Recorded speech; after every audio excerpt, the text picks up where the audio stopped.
Durarara, for what the ending of what this was, I really enjoyed it. I mean, Durarara is one of the Durarara is a very like amazing series to me. I mean, like I'm actually amazed at how this thing is actually surviving the way how it is. I mean, like I know that I was slow to start watching it this season compared to what the first one was, but when I was watching it though, I got really amazed at how many different stories, how many different characters, how many different subplots, and everybody who's involved. You look at that and you're like, well, that's really interesting. I mean, I don't know how they can like pull off so much of this of getting all these different characters, because I think Durarara is like the one series that I know that has more than 10 characters in this series, and they spend equals amount. Well, now they have their main people who pretty much like influence the story, but like they have like major hitters in like these three main parts, and then they'll just go from there. And it's something to watch and see like, well, this is pretty interesting.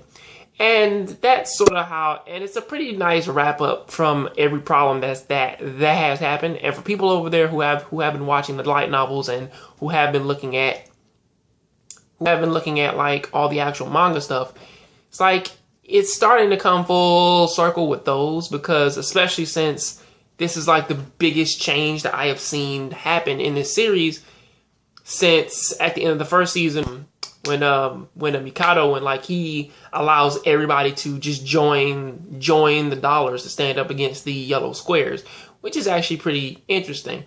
However, for this one though, it turns into something very completely different, in which that you kind of see. I like how they took the stuff from the first season and turned it into this one, making it the biggest thing of saying like, okay, we have like a very anonymous group that has no rules. Anybody can do whatever they want, as Kadota always says. And it turns into a thing of now that it doesn't have rules, and they have a lot of people over there who are rocking their banner, and they are causing destruction and all this and all these problems.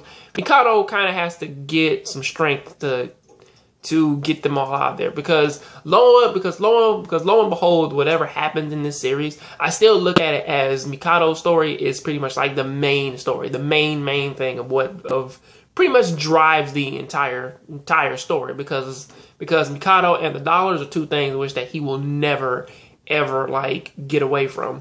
But as far as whatever that is though, is that when like he tries to come out and tell and tries to like fix everything, everybody's like you are either too soft for this, you are too weak, there's nothing you can do. And that actually, I actually see that as an influence of how he actually is, or at least like his decision at the end of this episode when like he stabbed Alba. When he stabbed Alba in the hand and then told him to say, as my first word, I want you to accept my wrath for pretty much getting Henri involved. It's like, no matter what your intentions are, you're getting like the girl that I like involved. And that's something that you really gotta respect about his character, is the fact that a lot of people, they see him as a weak character, but really when it boils right down to it, and when like push comes to shove, as shown in like the earlier episodes and the previous season, when he's pushed to that point, he actually does do things to actually like, he does actually have those like small bursts of like amazing and shit. And you can actually see that here with like, as people call it, his true nature, because looking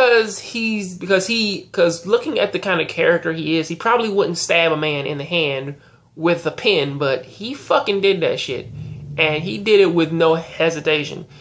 However, it does kind of, it is something because a lot of people in this series, they do have an idea of him, and doesn't really work out whenever they pretty much think like, he is a weak one, he's not this, he's not that.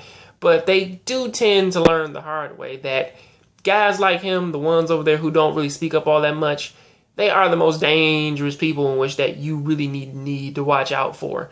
So I really do like this series. At first I liked it because of Celty, but now I like it because of every other character. But if anything, what do you think about this episode, and this season for that matter? What do you think about it? Do you like it, love it, hate it? Tell me in the comment section. I'll catch you in the next John Graves show. Please keep watching anime, keep playing video games.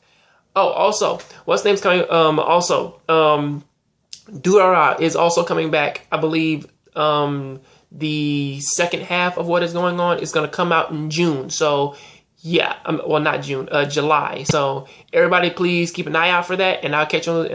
I'll catch you next time. I'm out.